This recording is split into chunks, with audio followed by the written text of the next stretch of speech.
Okay, a super fast tutorial on doing a train wheel. So when you look at a train wheel in profile, so looking at it straight on, essentially, they have, a piece that comes down and then it comes up over the train track. So it's like that and then revolved around. So this piece hangs down and it has some shape to it. Can't remember quite how. And I think this is a little curved as well when you look at them, and it sits on the train track, which sits in here, sort of thing. So, how do you put that together real fast? Well, if we go with just a rectangle, and we start with a rectangle, okay, which is real simple, and then we put a lathe modifier on it. So we're going to drop a lathe on there, and we're going to rotate it around, this way here.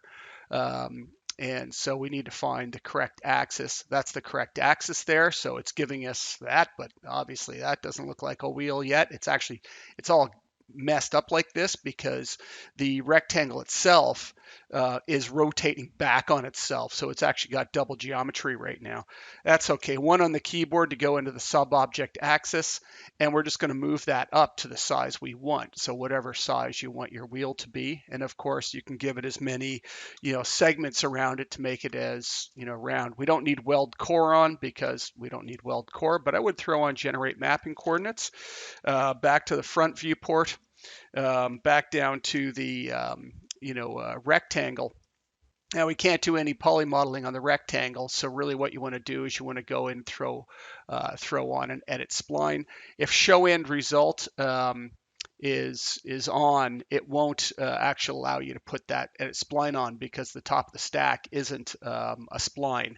Okay, so just turn off show end result. There's the edit spline. Really, we don't need the rectangle anymore because we're going to be editing vertices. So I'm going to right click and say collapse to and force it down to an editable spline. You could have done that initially as well and just right clicked in here and said convert to editable spline. It would have been fine. Throw on a show end result again with the alt tilde, and then we're just going to go in and we're going to edit that shape. So here's our shape. We need a piece that comes down. That's pretty easy. Right click, refine. 2 for segment, shift drag it down, and essentially you have a train wheel already. Okay, so it's already pulled out that train wheel. So you can see we've got this. Then it's just a matter of, shaping that a bit. We don't really need this vertex, so I can just delete that.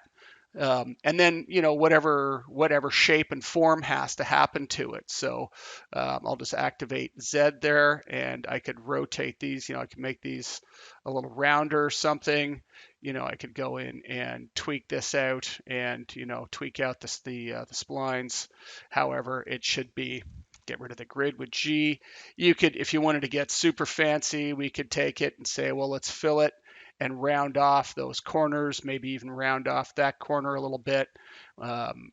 Take these two and just give them a little bit of an edge. You could go with a chamfer, and chamfer it off a little bit. So you can see it's like super fast, and you can still now completely adjust, the lathe itself. So when you're in the lathe, again, back to 1, we could make it bigger, smaller, and it's just sort of infinitely controllable what you're doing.